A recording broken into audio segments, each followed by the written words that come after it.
আসসালামু আলাইকুম দর্শক, নুরস মমের আরও একটি নতুন ভিডিওতে আপনাদেরকে স্বাগতম। দর্শক, আমার আজকের আয়োজনে 10 মাস থেকে 5 বছর বয়সী বাচ্চাদের জন্য ভীষণই পুষ্টিকর, ক্যালোরিবহুল এবং মজাদার একটি নুডলসের রেসিপি নিয়ে হাজির হয়েছি। আমরা মায়েরা তো বাচ্চাদেরকে বিভিন্নভাবেই নুডলস খাইয়ে থাকি, কিন্তু বাচ্চারা একই খাবার একই স্বাদে বারবার খেতে চায় না। তাই আমাদের উচিত বাচ্চাদের খাবারে ভিন্নতা আনা। বাচ্চাকে যদি এইভাবে নুডলস খাওয়ান, বাচ্চা যেমন মজা করে খাবে, তেমনি এই একটি খাবার থেকে আরও কয়েকটি খাবারের পুষ্টিগুণ একসঙ্গে পেয়ে যাবে। তাহলে এখানে আর কথা না বাড়িয়ে সরাসরি চলে যাচ্ছি আমার মূল রেসিপিতে। এজন্য প্রথমেই এখানে আমি 1 প্যাকেট নুডলস নিয়ে নিয়েছি।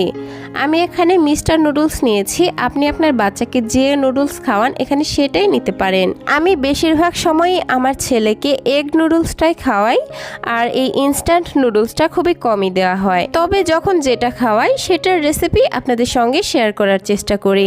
তো যাই হোক, এবার এই নুডলসগুলোকে আমি একটি শক্ত কিছুর সাহায্যে এইভাবে ভেঙে নিচ্ছি, যাতে ছোট বাচ্চাদের খেতে কোনো ধরনের সমস্যা না হয়। এবার আমি আমার বেবির চাহিদা অনুযায়ী কিছুটা পরিমাণ নুডলস এই বাটির মধ্যে নিয়ে নিচ্ছি।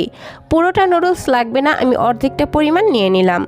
আর যে নুডলসের মশলাটা, এটা কিন্তু আমি এই রান্নাতে ব্যবহার করব না, কারণ এই মশলাটা অনেক প্রসেসিং করে বানানো হয় আর এর মধ্যে বিভিন্ন ধরনের প্রিজারভেটিভস দেওয়া থাকে, যেগুলো বাচ্চাদের স্বাস্থ্যের জন্য খুবই ক্ষতিকর। তো যাই হোক, নুডলস রান্নার জন্য এখানে আমি আরও নিয়ে নিয়েছি 2 ধরনের সবজি।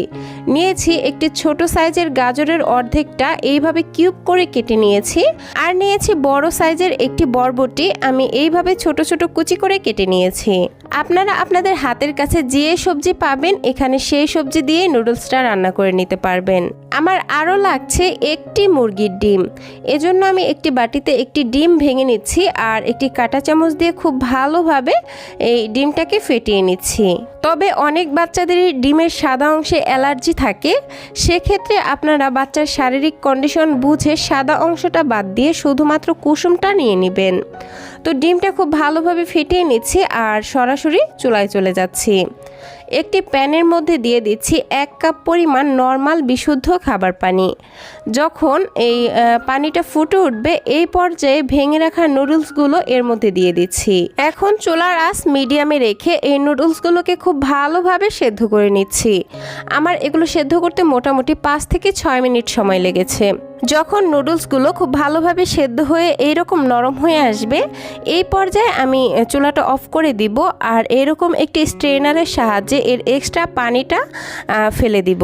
এখন নর্মাল পানি দিয়ে এই নুডলসগুলোকে আমি খুব ভালোভাবে ধুয়ে নিব। হাত দিয়ে এইভাবে কষলে কষলে এই নুডলসগুলোকে ধুয়ে নিতে হবে। তো ধুয়ে নেওয়া হয়ে গেলে আবার চুলায় চলে আসলাম। প্যানের মধ্যে দিয়ে দিচ্ছি 1 টেবিল চামচ পরিমাণ সূর্যমুখী তেল। আপনারা এখানে ঘি কিংবা বাটারও দিতে পারবেন। এখন দিয়ে দিচ্ছি মাঝারি সাইজের একটি পেঁয়াজ কুচি, আর এই পেঁয়াজটাকে আমি হালকা বাদামি করে ভেজে নিব।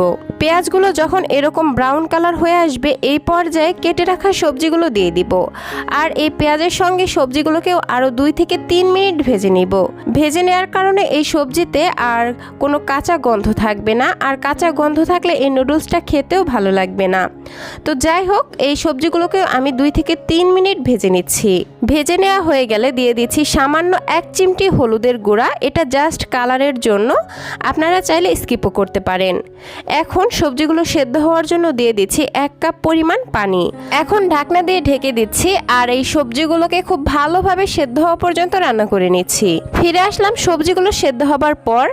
এখন এরকম একটি ম্যাশার দিয়ে এই গাজর এবং বরবটিগুলোকে খুব ভালোভাবে ম্যাশ করে নেব। তবে যে বাচ্চারা চিবিয়ে খেতে পারে তাদের ক্ষেত্রে এখানে আর ম্যাশ করার প্রয়োজন নেই। তো আমি খুব ভালোভাবে এগুলোকে ম্যাশ করে নিয়েছি। আর এখন দিয়ে দিচ্ছি সেদ্ধ করে রাখা নুডলসগুলো।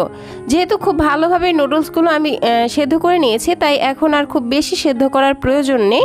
একটু নেড়েচেড়ে সব কিছু মিশিয়ে নিচ্ছি। তারপর যে ডিমটা ফেটিয়ে রেখেছিলাম সেটা অল্প অল্প করে দিয়ে দিচ্ছি, আর 1 হাত দিয়ে ঘন ঘন নেড়েচেড়ে এই নুডলসের সাথে খুব ভালোভাবে মিশিয়ে নিব। এই পর্যায়ে নেড়ে দেওয়া বন্ধ করা যাবে না, তা না হলে ডিমের বড় বড় দলা পেকে যাবে, যেটা বাচ্চারা খেতে পারবে না। তো যাই হোক, আমি নেড়েচেড়ে এই ডিমটাকে নুডলসের সঙ্গে খুব ভালোভাবে মিশিয়ে নিচ্ছি। এই পর্যায়ে ডিমের যাতে এক্সট্রা কোনো গন্ধ না আসে সেজন্য আমি এখানে দিয়ে দিচ্ছি 1/2 চা চামচ পরিমাণ ধনিয়ার গুঁড়া। আপনারা চাইলে বাসায় নুডলসের মশলা তৈরি করেও এই পর্যায়ে ব্যবহার করতে পারেন।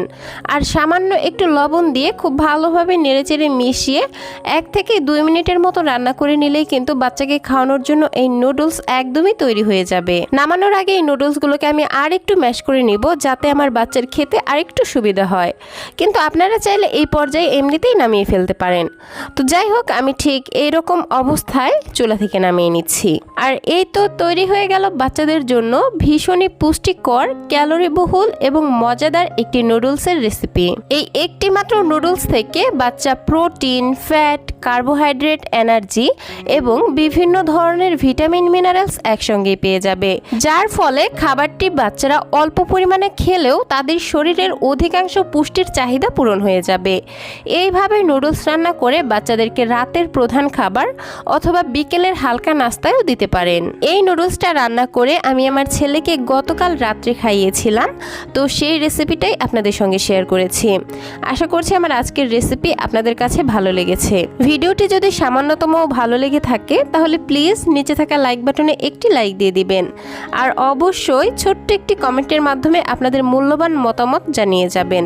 বাচ্চাদের জন্য এরকম আরও নিত্য নতুন সহজ এবং পুষ্টিকর খাবারের রেসিপি পেতে অবশ্যই আমার চ্যানেলটিকে সাবস্ক্রাইব করে পাশের ঘন্টাটি বাজিয়ে অলে সেট করে রাখবেন পরবর্তী ভিডিওর নোটিফিকেশন সবার আগে পাওয়ার জন্য। আজকের মতো বিদায় নিচ্ছি। সবাই ভালো থাকবেন, সুস্থ থাকবেন। আল্লাহ হাফেজ। আসসালামু আলাইকুম।